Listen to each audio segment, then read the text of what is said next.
On today's episode of Locked On Oilers, I've got a tale for you.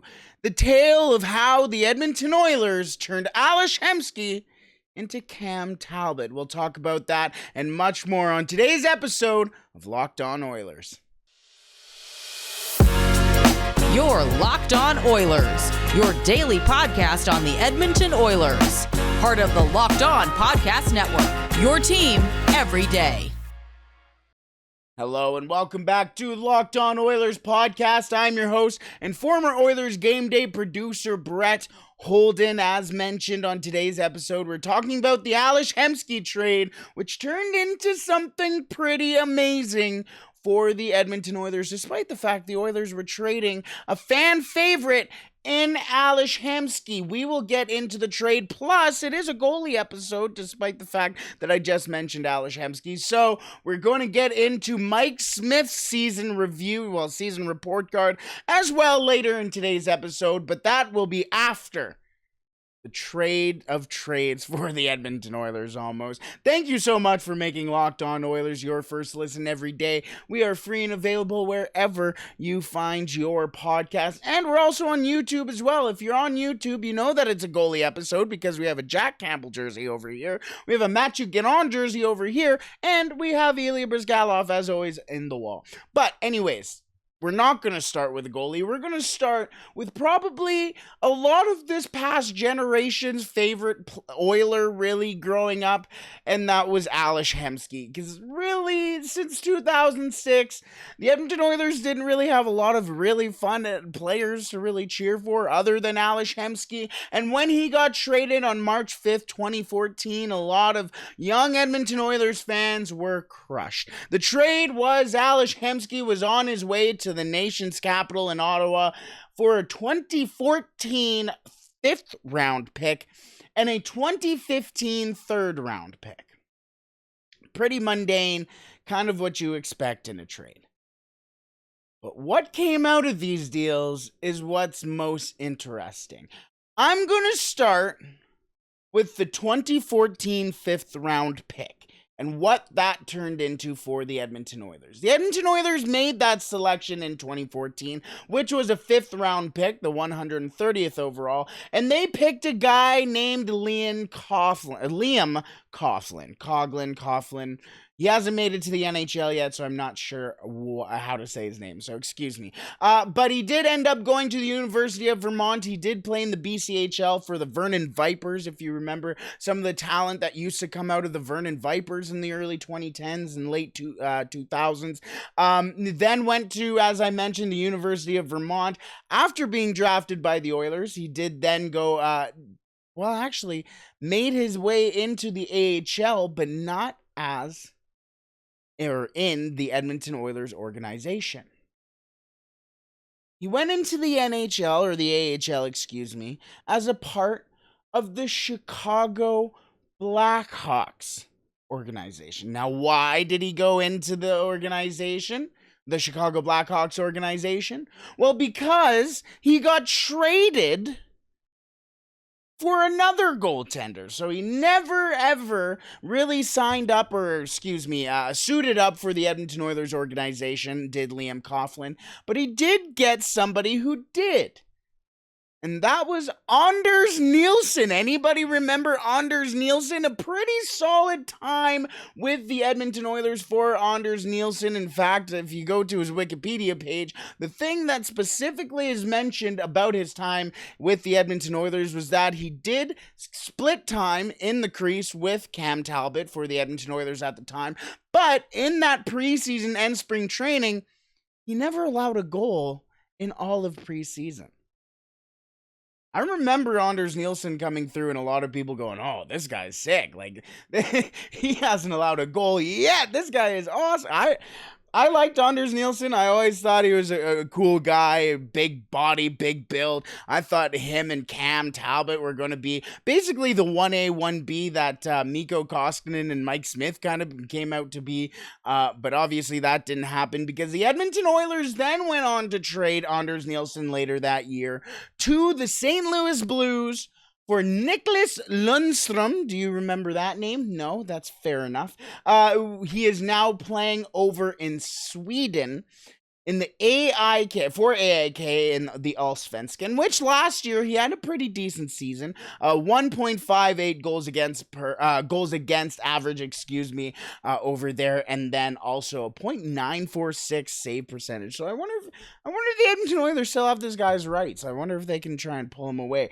But also in that deal, the Edmonton Oilers they also received a 2016 fifth round pick, which turned out to be Graham McPhee. Now, if you recognize that name, that is because he is the son of the McPhee in Vegas. I can't think of his name off the top of my head. Not Graham McPhee. Graham McPhee is the draft pick. But he is the kid of McPhee, who used to be in Washington as well. I can hear all the people going, oh, you're talking about this guy. If you know who I'm talking about, you know who I'm talking about. But yes, the Edmonton Oilers still have Graham McPhee in their system. He's last played for Bakersfield for the Edmonton Oilers organization. I don't think he's actually under contract right now with the Edmonton Oilers, but he may be on an AHL deal. But he was one of those guys. Also, that same year, later on in the draft, the Edmonton Oilers went on to pick Vincent Desharnais, who may end up playing for the Edmonton Oilers this season. So maybe don't throw away McPhee's name yet. He may be a guy that we see later on with the Edmonton Oilers. But I do kind of want to talk about that portion of the deal a little bit. Well, realistically, that's not even the main part of this trade and main part of this conversation.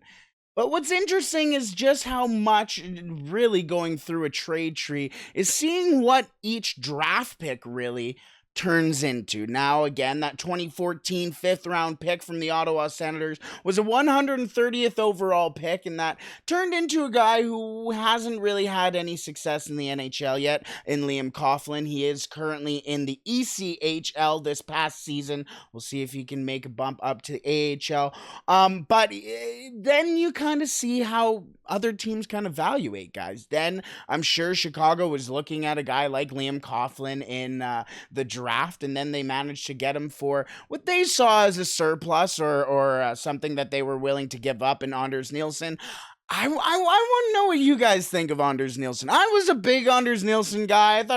I always liked big Swedish goaltenders. My favorite goaltender growing up was Tommy Salo, so I always defaulted to the Swedish goaltenders. So I always liked that. Maybe that's why I like the Oilers pick of Samuel Johnsson as well this past year. But yeah, he didn't really do too much as an Edmonton Oiler. I really hoped that he was going to just, again, kind of become that 1B with Cam Talbot.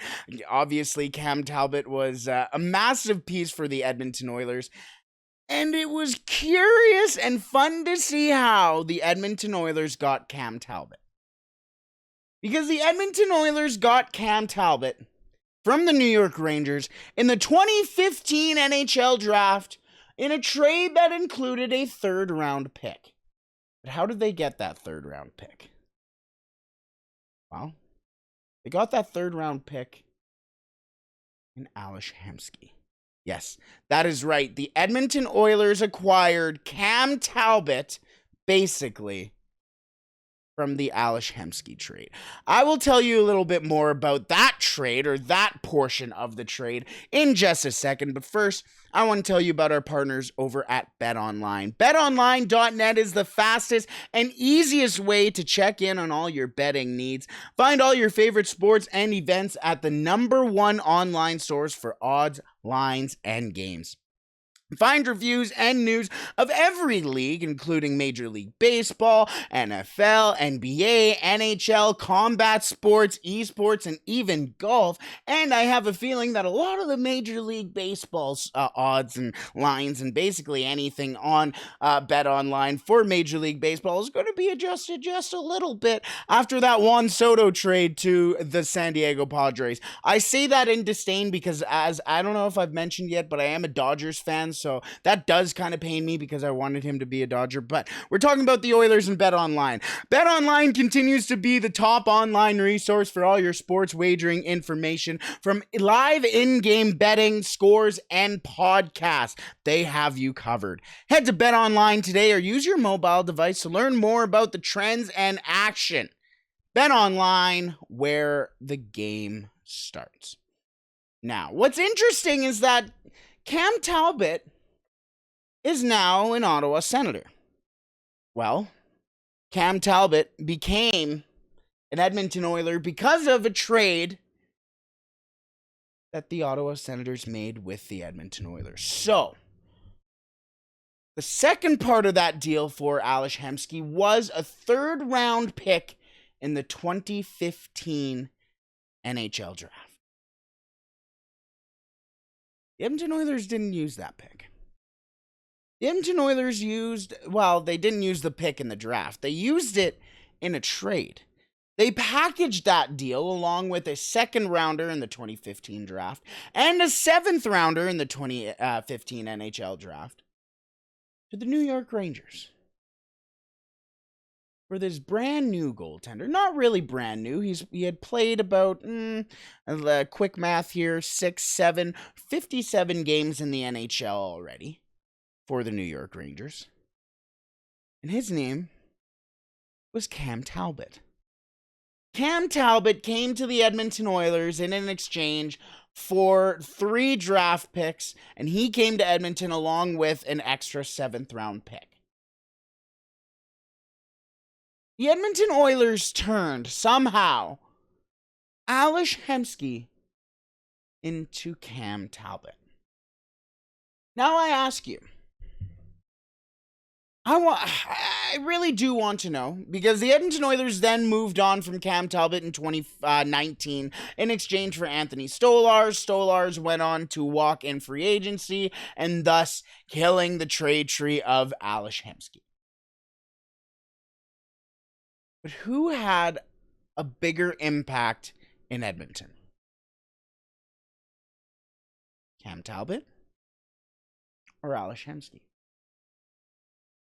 Now, I know a lot of old heads will be going, it's obviously Ales Hemsky. But Ales Hemsky played predominantly with the Oilers when they weren't that good. They weren't that good.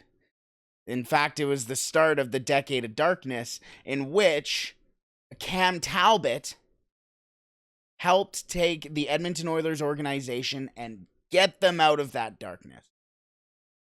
One of the most memorable moments for me as an Edmonton Oiler fan, and I'm sure maybe for some other, maybe mostly younger Edmonton Oilers fans, maybe about basically after the Edmonton Oilers 2006 Cup run, one of my most favorite memories recently, I guess, for the Edmonton Oilers is when the Oilers finally broke that playoff streak, just not making it in 10 years. And Rogers Place just going crazy. And the shot of Cam Talbot celebrating. Game 72 against the Los Angeles Kings? Of them clinching a playoff spot?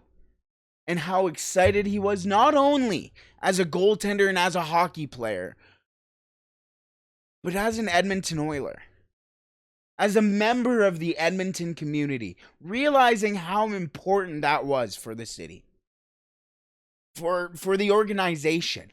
That was a turning point for the Edmonton Oilers organization. And Cam Talbot played 73 games of that campaign. It ended up in heartbreak for the Edmonton Oilers, and a lot of people, I'm genuinely getting emotional and I'm losing my words here, but in the series against the Anaheim Ducks, I can guarantee you go to anybody outside of Southern California and they would say to you, the Edmonton Oilers probably should have won that series. The Edmonton Oilers won realistically maybe about 6 of those, 5 because they did get blown out in one of those games. 5 of the 7 games in that series.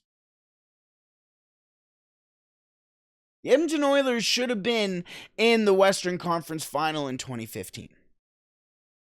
And a lot of that had to do with Cam Talbot. Now I know that Cam Talbot didn't go to the Stanley Cup Final with the Edmonton Oilers like Ales Hemsky did in 2006. But after that, what else did Ales Hemsky do with the Edmonton Oilers? Yes, he was consistently the Edmonton Oilers' top scorer, whether that was goals or assists or whatever it may be. That was also mostly because the Edmonton Oilers didn't really have anyone else with them. You got Taylor Hall a little bit with them for a couple of seasons. They got Ryan Nugent-Hopkins with them for a couple of seasons. But especially in those latter years for Ales Hemsky, in the words of my father, which have absolutely never left my brain, Ales Hemsky was a little bit of a China doll. Didn't really play a whole lot of games in the stretch of his career as an Edmonton Oiler. He was very impressive and made a lot of Edmonton Oilers fans the Edmonton Oilers fans they are today. Cam Talbot, genuinely, as I was explaining that moment, I got emotional. The moment of the Edmonton Oilers finally turning that light on in the decade of darkness and basically becoming the organization the Edmonton Oilers are today. That Ales Hemsky deal on March 5th, 2014, decide the entire future of the Edmonton Oilers right there. They ended up turning that trade into Cam Talbot, who was probably one of the best things other than Connor McDavid and Leon Draisaitl to happen to the Edmonton Oilers over the last 7, 10 basically years. I can't believe how long ago that was.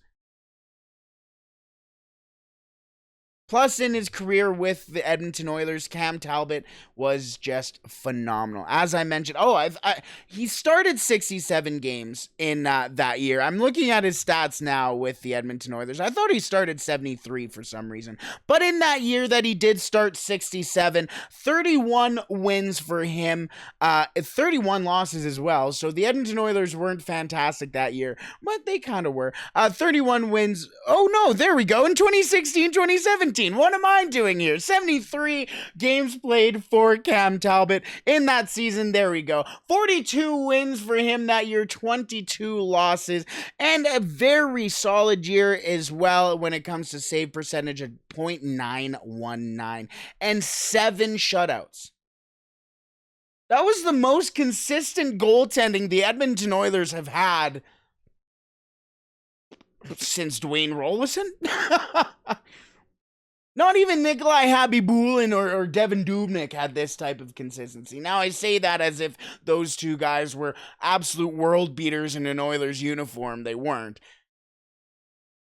But Cam Talbot came into an organization and just really made it his own. He had those 2 years behind King Hank and learned a lot and really expressed that with the locker room as well. Loved Cam Talbot. His 2 kids were welcome addition, I guess, to the locker room as well. And it just, Cam Talbot, to me, if I were to put and stamp my authority on this deal or this opinion, I guess, Cam Talbot has been the most important aspect of the Edmonton Oilers over the last since 2015, really. Since 2015, for me, it goes Connor McDavid, Leon Draisaitl, Darnell Nurse, and then Cam Talbot, when it comes to just how important this brand new version of the Edmonton Oilers are. Maybe pumping his tires a little too much here. Again, I wanted Cam Talbot to become an Edmonton Oiler, yet Jack Campbell did become the Oiler, and now Cam Talbot is now in Ottawa, which is weird in itself because we're talking about how a trade with Ottawa became the biggest thing for the Edmonton Oilers. But I don't know. I think Cam Talbot was more important to the Edmonton Oilers than Ales Hemsky. May be a hot take. It may not. I want you to tell me if I'm absolutely out to lunch here, if I just have an absolute recency bias, or what. To be fair, Ales Hemsky was an Edmonton Oiler for, 13 years? He was drafted in 2001. The trade was in 2014. So, one of the longest tenured Oilers. And again, you can't go anywhere, especially in the south side of Edmonton, and a lot of people not find an Ales Hemsky jersey. Ales Hemsky was the guy for a lot of Oilers fans growing up, basically because he was the guy for the Oilers. But either way, let me know what you think of my waffling of the Ales Hemsky deal back in 2014 that basically turned into Cam Talbot. We are going to talk about another goaltender here in just a second, and I'm talking about Mike Smith. How was his season this season? I can already hear a lot of people go, I know. Don't worry about it. We will get to that in just a second, but first, I want to thank you for making Locked On Oilers your first listen every day. For your second listen, make sure you tune in to Locked On NHL. Locked On experts give you a daily 30-minute podcast on all things NHL all year long. Stay up to date on everything in the hockey world with Locked On NHL, your daily 30-minute NHL podcast. Make sure you do tune into that because yesterday, which is Monday, I was on that along with Gil, talking about the Edmonton Oilers. A lot of people were getting on me because Gil asked me what I thought the biggest need or the biggest thing that the Edmonton Oilers still needed to address in the offseason was, and I said it was their penalty kill. And people were instantly going into the comments going, "What are you talking about? Their defense isn't that good." If you've been listening or watching me with the Locked On Oilers over the last couple of weeks, I have gone through the Edmonton Oilers defensive core, and if you still think the Edmonton Oilers need a defenseman, especially with the fact that the Edmonton Oilers still might not trade Tyson Barrie, you're out to lunch. But we are talking about Mike Smith either way, because Mike Smith had a very interesting and tumultuous season with the Edmonton Oilers. A bit of an up and down year for him. Didn't play a whole bunch of games. Only 28 off the top of my head that he did dress up for the Edmonton Oilers. Had an injury-riddled season. He's now on LTIR because it seems like he really forced himself back into the lineup for the Edmonton Oilers, really fought a lot of stuff. And you can see it in the playoffs as well for Mike Smith. As sometimes there would be some laboring when he would make a save and a scrum was around him, shaking extremities and stuff like that. It wasn't a fantastic season for Mike Smith personally, but you take a look at his statistics and the team itself and what he accomplished as the Edmonton Oilers starting goaltender, and it was pretty solid, especially down the stretch for the Edmonton Oilers. This past year for Mike Smith, 16 wins, 9 losses, 2 coming out the way of an overtime loss. He had a 2.81 goals against average, which was pretty solid if you ask me. It's not fantastic, but it's solid considering how many goals the Edmonton Oilers really give up and how great their defense is, and I give that with a wink and a nod. And he also came along with a .915 save percentage. Pretty decent. You kind of want those numbers a little higher, maybe a .920. It would be really dream-worthy for a starting goaltender for a playoff contender. But it's Mike Smith. The Edmonton Oilers score a lot of goals, so if they give up a couple here or there, it's not going to kill them. You saw that in the playoffs as well with a lot of the very high-scoring games that we saw all throughout the playoffs. Speaking of the playoffs, though, Mike Smith had an 8-6 record with the Edmonton Oilers this past season, with a 3.37 goals against per game, which was insane when you take a look at that 2.81 during the regular season, and a .913 save percentage. I think those injuries just really caught up with Mike Smith. A lot of the time you saw Mike Smith playing, and you were just like, man, just wish he respected an angle, you know, a shooting angle. He always almost took every shot personally, which is nice. You got to think about the mentality of Mike Smith is especially in a goaltender, we haven't seen in a very, very long time. It was kind of refreshing seeing a goaltender like Mike Smith in net, because the biggest thing for Mike Smith as well is the way that he can move the puck. I know that's come with some detriment to the Oilers over the last couple of seasons, but it also came with a lot of positives for the Edmonton Oilers. You know what you're getting out of Mike Smith when he's in the net. Well, it depends what you're talking about here. Consistency, maybe not the best, but you know what type of goaltender you're getting.